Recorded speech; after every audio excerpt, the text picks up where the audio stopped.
ये कहानी है एक प्रिंसेस की जो इंसानों को बचाने के लिए वर्ल्ड वॉर 1 को खत्म करती है और अपनी फैमिली और अपने किंगडम को हमेशा के लिए छोड़ देती है। और इस प्रिंसेस का नाम था डियाना। डियाना इस वक्त पेरिस में रहती है और इसके पास आता है एक आदमी और वो इसको आकर एक ब्रीफ केस देता है और ये ब्रीफ केस ब्रूस ने भेजा था जो बैटमैन बनकर लोगों की हिफाजत किया करता था। अब जब डियाना उस ब्रीफ केस को खोलती है तो उसके अंदर एक पिक्चर थी और उसमें उसके साथ 4 लोग और थे और इस ब्रीफ केस में एक नोट भी था जिसमें ये लिखा था, I found the original, maybe one day you will tell me your story. यानी कि मुझे असली तस्वीर मिल गई है और हो सकता है तुम मुझे एक दिन अपनी कहानी सुनाओ। जब डियाना इस नोट को पढ़ती है तो वो अपनी पास्ट लाइफ में चली जाती है, यानी कि यहाँ से स्टोरी फ्लैशबैक में चली जाती है। ये वो वक्त होता है जब डियाना बहुत छोटी बच्ची थी और वो अपनी मदर के साथ एक आइलैंड पर रहा करती थी। उसकी मदर यहाँ की क्वीन थी। इस आइलैंड का नाम था थेमेसिरिया। ये एक हिडन आइलैंड था। इस आइलैंड को कोई भी आम इंसान नहीं देख सकता था,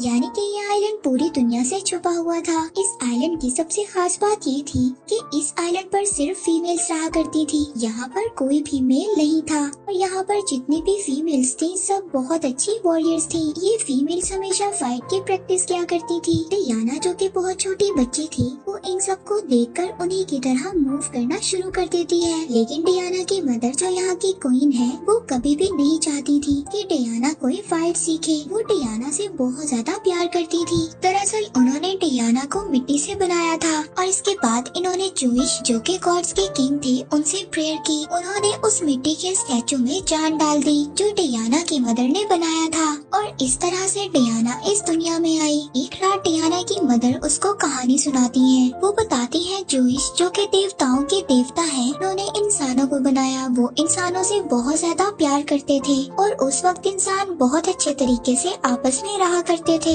लेकिन जूइश का बेटा जो वॉर का देवता था वो इंसानों से जेलस होने लगा। उसने इंसानों के दरमियान जेलसी पैदा कर दी जिसके बाद सब इंसान आपस में लड़ने लगे। फिर जूइश ने इंसानों के दिलों में प्यार पैदा करने के लिए हम लोगों को बनाया और ऐसा हुआ भी। लेकिन कुछ टाइम बाद अर्थ पर जैसा हाल पहले था फिर वैसा हो गया। उस वक्त हम लोग अमेज़न में रहा करते थे। क्योंकि मैं अमेज़न की रानी थी उस वक्त हमने जूइश के बेटे के खिलाफ वॉर की। जूइश ने हमारी मदद के लिए कुछ देवताओं को भेजा लेकिन एरिस उनके बेटे ने सभी देवताओं को मार दिया। जब जूइश अकेले बचे तो उन्होंने अपनी पूरी पावर से एरिस का मुकाबला किया जिसकी वजह से एरिस को ये वॉर छोड़कर जाना पड़ा। लेकिन जूइश इस बात को जानते थे कि उनका बेटा एरिस दोबारा वापस आएगा और पूरी इंसानियत को दोबारा से आकर खत्म कर देगा। इस वजह से जूइश ने हमें एक तलवार दी। उस तलवार से हम किसी भी देवता को मार सकते हैं। और फिर जूइश ने अपनी आखिरी सांसों से इस आइलैंड को बनाया। उन्होंने ऐसा इसलिए किया ताकि एरिस हमें कभी भी ना ढूंढ पाए और इसी तरह हम पूरी दुनिया से छुपे हुए हैं। क्योंकि जूइश एरिस का मुकाबला करने के बाद बहुत ज्यादा कमजोर हो गए थे और उन्होंने अपनी बॉडी को छोड़ने से पहले इस आइलैंड को बनाया। ये वही आइलैंड था जहाँ पर डियाना अपनी मदर के साथ रहा करती थी ताकि उन्हें एरिस कभी भी ना ढूंढ पाए।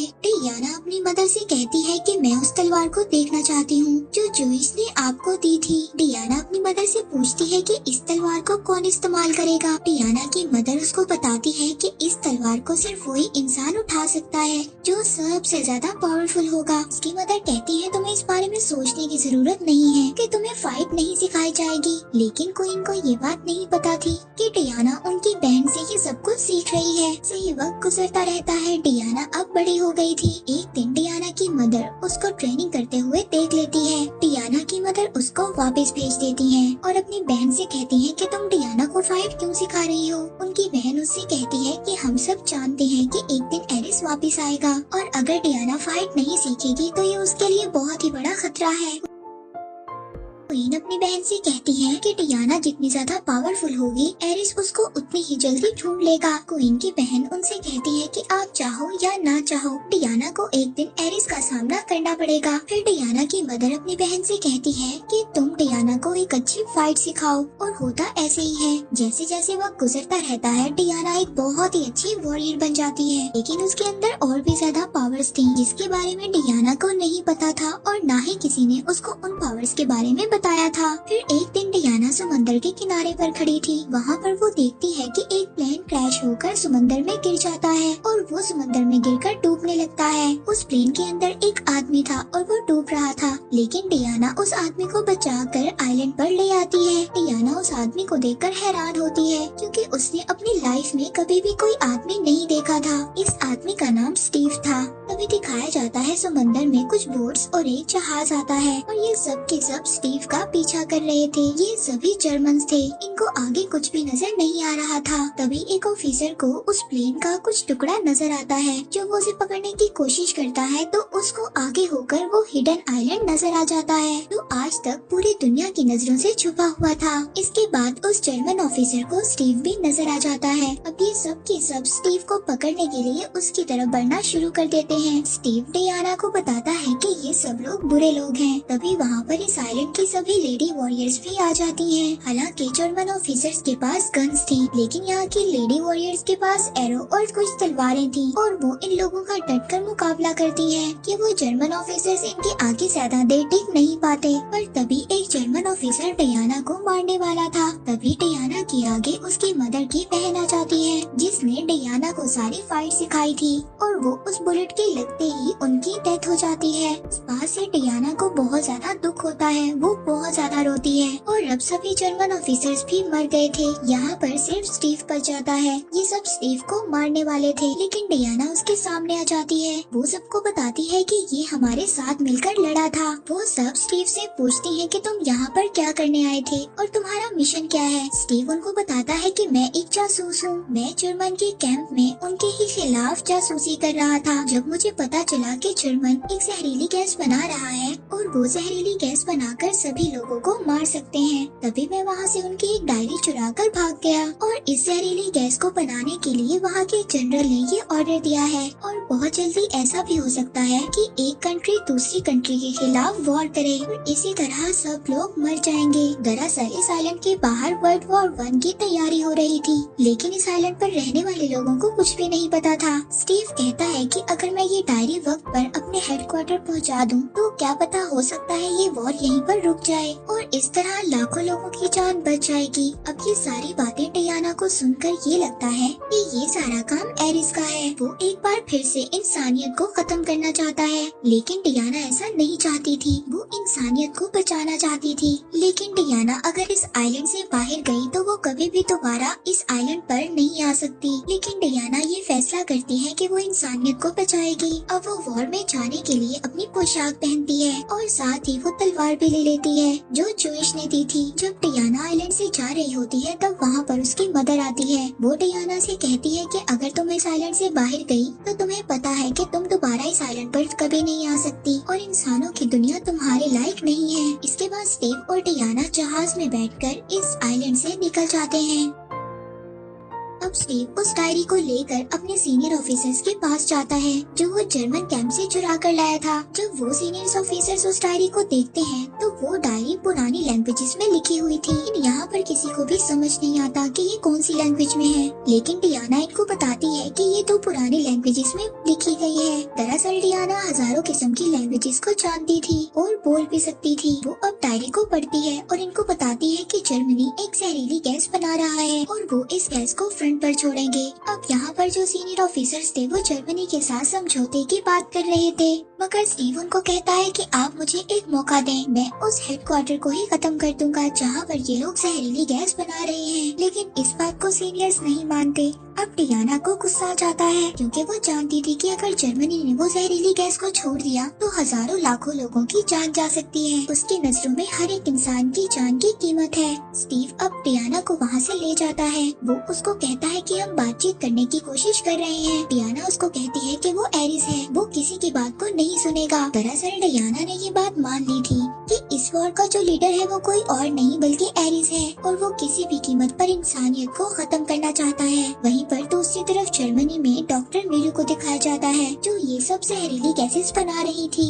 अब उस डायरी के गुम होने से इस डॉक्टर को बहुत ज्यादा परेशानी हो रही थी। जनरल उसके पास आते हैं और उससे पूछते हैं कि तुम्हारा काम कब तक कंप्लीट हो जाएगा। डॉक्टर मीरू जनरल को कहती है कि मैंने एक नई गैस बनाई है, उसका जो भी इंसान इस्तेमाल करेगा वो बहुत ज्यादा पावरफुल हो जाएगा। वो वहाँ पर एक कैप्सूल तोड़ती है जिसका धुआं जब जनरल की नाक में जाता है तो उनके अंदर बहुत ज्यादा ताकत आ जाती है, वो बहुत ज्यादा पावरफुल हो जाते हैं। और साथ ही साथ हमें ये भी दिखाया जाता है कि अब डॉक्टर मीरू को एक नया फॉर्मूला मिल गया था। वो अब इस नए फॉर्मूले से एक नई गैस बना रही थी जिस गैस से लाखों लोगों को एक ही टाइम में मारा जा सकता है। वहीं पर दूसरी तरफ स्टीव अब डियाना को वहाँ पर ले जाने के लिए तैयार हो गया था जहाँ पर वॉर चल रही थी। अब जाने से पहले ये कुछ लोगों की एक टीम बनाते हैं जो मिलकर काम करेंगे। डियाना जब उस जगह पर जाती है तो वहाँ पर लोगों को देखकर उसको बहुत ज्यादा दुख होता है। इसके बाद ये लोग बेल्जियम फ्रंट पर पहुँच जाते हैं जहाँ पर बहुत ज्यादा गोलाबारी हो रही थी और लोग मर रहे थे और सब इधर उधर भाग रहे थे। सबकी हालत बहुत ज्यादा खराब थी। तभी यहाँ पर एक औरत रुक कर डियाना से बात करती है और उसको बताती है हमसे हमारा सब कुछ छीन लिया गया और बहुत सारे लोगों को गांव में गुलाम बनाकर रखा गया है। डियाना उस औरत से पूछती है कि ये सब कहाँ पर हुआ। वो औरत इशारा करती है वहाँ पर जर्मन का कब्जा था। डियाना उस जगह पर जाना चाहती थी। वो स्टीव से कहती है कि मैं यहाँ पर रहने वाले लोगों की मदद करना चाहती हूँ। स्टीव उसको वहाँ जाने से रोकता है लेकिन डियाना उसकी बात नहीं मानती। अब इसके बाद डियाना अपनी वॉरियर की पोशाक में आ जाती है और वो उस तरफ बढ़ना शुरू करती है जहाँ पर जर्मन सोल्जर्स गोलियां चला रहे थे। डियाना सभी बुलेट्स को अपनी आर्मर से रोक लेती है जो उसने अपनी बाजुओं पर पहने हुए थे। वो वहाँ पर सभी बुलेट्स का मुकाबला करती है। उसकी नजर बहुत ज्यादा तेज थी। अब सभी जर्मन्स डियाना की तरफ फायर करना शुरू कर देते हैं लेकिन डियाना के पास जो ढाल थी वो सभी बुलेट्स को रोक देती है। अब ये सब देखने के बाद स्टीव और उसके बाकी सभी साथी भी वहाँ पर आ जाते हैं और सभी जर्मन सोल्जर्स पर फायर करने लगते हैं।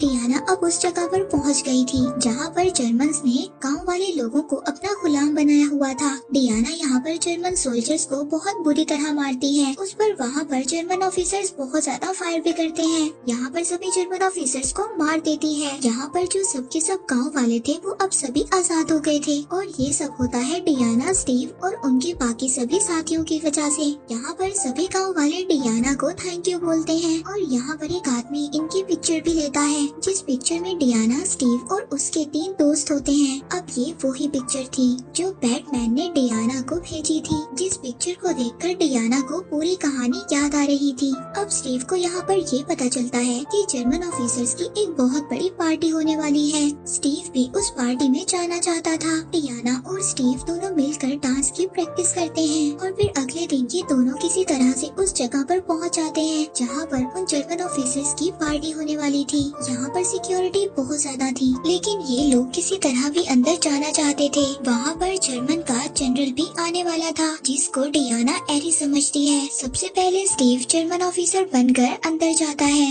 वहाँ पर जाकर ये उस डॉक्टर से मिलता है जिसने ये जहरीली गैस बनाई थी। उससे इंफॉर्मेशन लेने की कोशिश करता है लेकिन इस बात का कोई भी फायदा नहीं होता।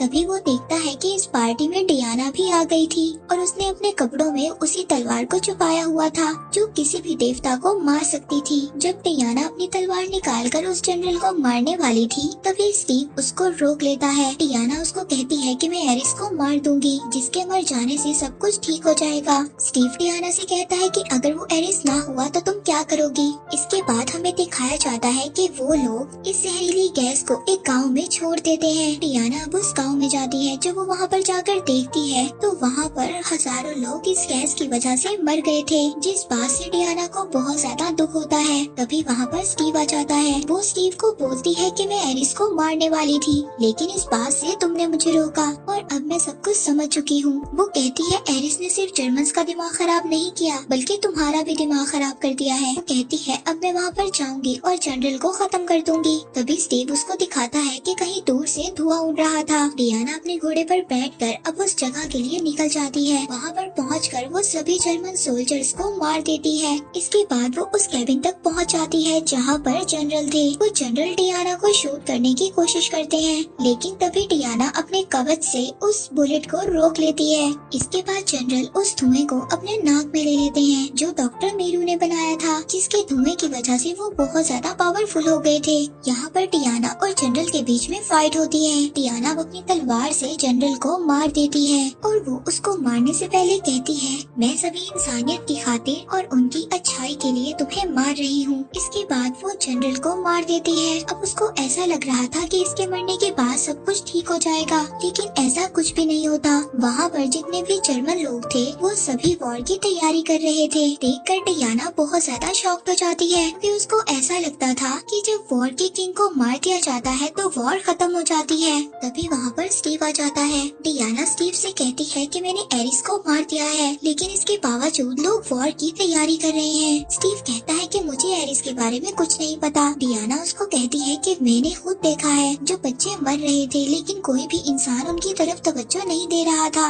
ऐसा तभी होता है जब एरिस लोगों के दिमाग को अपने कंट्रोल में ले लेता है। स्टीव कहता है कि क्या पता लोग ऐसे ही हों, वो लड़ना चाहते हों। डियाना उसको कहती है कि मेरी मदर ने ठीक कहा था, इंसान हमारी मदद के लायक है ही नहीं। स्टीव कहता है कि मुझे तुम्हारी मदद की जरूरत है, अगर तुमने मेरी मदद नहीं की तो और ज्यादा लोग ऐसे ही मर जाएंगे। अब स्टीव वहाँ से चला जाता है। तभी डियाना को कुछ आहट की आवाज सुनाई देती है। जब वो पीछे मुड़कर देखती है तो वहाँ पर स्टीव के सीनियर ऑफिसर थे जो कि यूके के ऑफिसर थे, ना कि जर्मन ऑफिसर, लेकिन वो जर्मन के कैंप में होते हैं। वो डियाना से कहते हैं कि तुम्हारी मदर ने ठीक कहा था, इंसान हमारी मदद के लायक नहीं है, हमें इंसानों को खत्म कर देना चाहिए, ये लालची लोग हैं। डियाना अब ये बात समझ आती है कि यही एरिस है। डियाना कहती है कि ओह तुम हो। डियाना अब अपनी तलवार को उसकी तरफ लेकर बढ़ती है जो तलवार डियाना अपने साथ लाई थी। डियाना उस तलवार से एरिस पर अटैक करती है, लेकिन वो तलवार एरिस के हाथ पर लगती है तो वो तलवार ही खत्म हो जाती है। डियाना ये देखकर पूरी तरह शॉक्ड हो जाती है क्योंकि डियाना को ये लगता था कि वो इस तलवार से एरिस को मार सकती है। एरिस उसको कहता है कि इंसानों ने हमारे अर्थ को हमसे छीना है और वो पूरी तरह से उसको बिगाड़ रहे हैं। जब मेरे फादर ने मुझ पर अटैक किया तो उनकी अटैक की वजह से मैं बहुत ज्यादा कमजोर हो गया था और मैंने हजारों साल इंतजार किया, और आज जो सभी इंसान जहरीली गैसेस को बना रहे हैं उनके फॉर्मूलाज मैंने ही इंसानों के दिमाग में डाले थे। मैंने पहले भी कोशिश की थी लेकिन मैं कामयाब नहीं हो पाया, लेकिन अब मुझे सक्सेसफुल होने से कोई भी नहीं रोक सकता। अब वो डियाना को विजन्स में ले जाता है। वहाँ पर जाकर वो डियाना को दिखाता है कि देखो इंसान किस तरह से हमारे अर्थ को डिस्ट्रॉय कर रहे हैं। वो कहता है कि तुम मेरे साथ मिल जाओ, हम दोनों मिलकर अर्थ पर रहने वाले लोगों को डिस्ट्रॉय कर देंगे, इसके बाद ये अर्थ हमारा होगा। वो डियाना को ये भी बताता है कि जिस तलवार से तुमने मेरे ऊपर अटैक किया था वो देवताओं को मारने वाली तलवार नहीं थी, बल्कि वो हथियार तो तुम खुद हो जो जूइश ने अपने हाथों से बनाया था।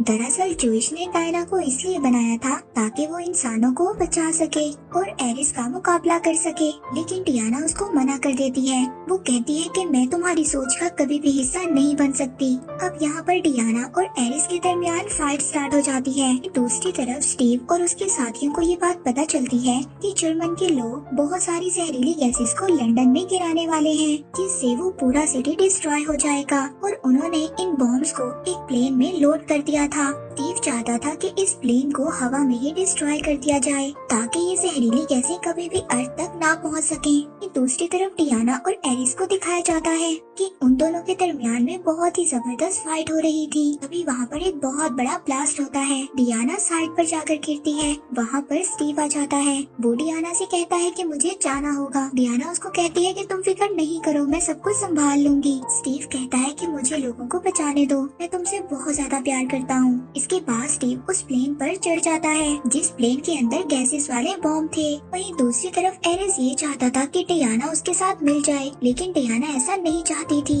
एरिस डियाना पर अटैक कर देता है। एरिस डियाना को जमीन पर गिरा देता है। तभी डियाना आसमान की तरफ देखती है। वो प्लेन को देखती है, उसमें स्टीव था। स्टीव उस प्लेन के साथ खुद को ब्लास्ट कर देता है, जिससे उस प्लेन में स्टीव भी मर जाता है। डियाना इस चीज को बर्दाश्त नहीं कर पाती थी। वो बहुत जोर से चीखती है। डियाना पेरिस की पावर से छूट गई थी। वहीं दूसरी तरफ स्टीव के जो दूसरे साथी थे वो उस हेडक्वार्टर को ब्लास्ट कर देते हैं जिनमें उन जहरीली गैसेस को बनाया जाता था और वो डॉक्टर वहाँ से बाहर निकल जाती है। वो डियाना के सामने आ जाती है। एरिस कहता है मार दो इसे, यही इंसान का असल चेहरा है। ये लोग आपस में एक दूसरे को मारना चाहते हैं। डियाना उसको मारने के लिए एक टैंक उठा लेती है। तभी उसकी आंखों के सामने स्टीव का चेहरा आ जाता है। तभी उसकी आंखों के सामने स्टीव का चेहरा आ जाता है जिसने जाते हुए कहा था कि हमेशा प्यार के रास्ते पर चलना। इसीलिए डियाना डॉक्टर को छोड़ देती है और दोबारा से एरिस पर अटैक कर देती है। अब फाइट में एरिस अपनी पावर्स का इस्तेमाल करता है।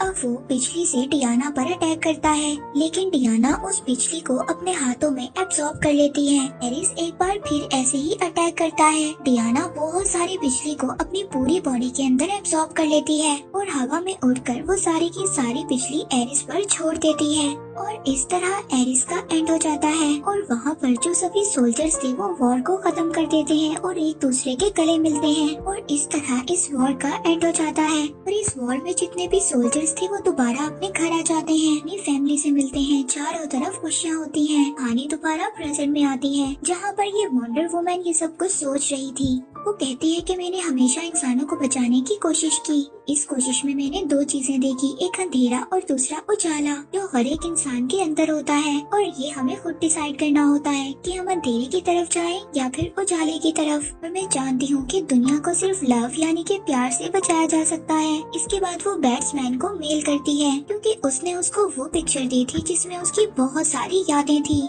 और फिर हमें लास्ट में दिखाया जाता है कि वो अपने वंडर वुमन के ड्रेस में दोबारा से दुनिया को बचाने के लिए तैयार है। और इसी के साथ ये मूवी यहीं पर एंड हो जाती है।